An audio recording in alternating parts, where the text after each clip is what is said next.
stakes, garlic necklaces, and holy water may be the customary arsenal when it comes to vampires, but if you think any of those are going to help you in this castle, we've got a big problem.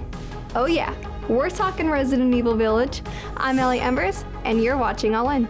Before we get into the latest from the legendary Resident Evil series, let's take a trip back in time to where survival horror games actually got their start.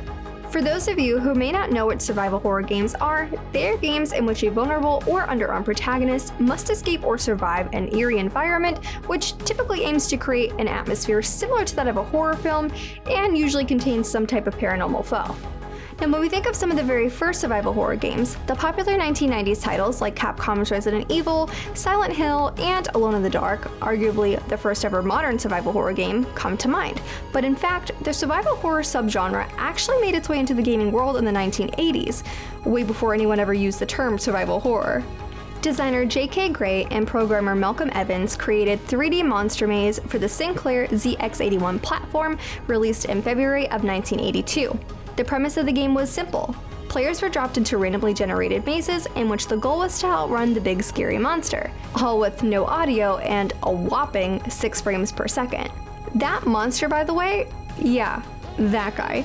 Not exactly the stock image when I think of horror, although if I was to really try outrunning a T-Rex in an 8-bit maze, I guess that would actually be pretty terrifying. A game that really caught my interest when looking into some of the first survival horror titles was The Screamer. This Japanese-made RPG featured text-based exploration and flashy combat. The steampunk post-apocalyptic world didn't exactly scream scary either, but it was how death was permanent in this game, deleting character saves after dying, and how players anxiously button mashed their way through zombies and other creatures that made this game so thrilling. And it was probably the most survival horror-like experience gamers could even get in 1985.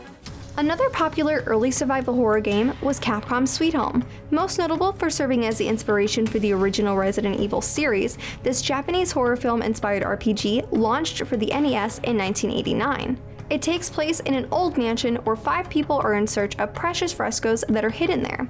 The gang runs into all kinds of monsters like zombies, ghosts, and other creatures. Although it never left Japan, this game is still widely praised for its revolutionary game mechanics, as well as being a precursor to the survival horror subgenre. It opened up so many doors for the next generation of survival horror games, like the 2000s gems Clock Tower and Fatal Frame 2. And again, I know in modern day standards, these games don't really read as horrifying, especially with how classic series Resident Evil, Dead Space, Doom, or even newer games like Phasmophobia are like for us today. But back then, they were the hair-standing, palm-sweating, heart-racing go-to, and they definitely paved the way for what we know and love survival horror to be. Back to the newest edition of the Resident Evil family, Resident Evil Village is set a few years after the tragic events of Resident Evil 7 Biohazard. Ethan Winters has started over with his wife Mia, finally living in peace and putting the past behind them. However, Chris Redfield, legendary hero from the previous Resident Evil games, suddenly disrupts their life, throwing a devastated Ethan into a new and twisted nightmare in search of answers.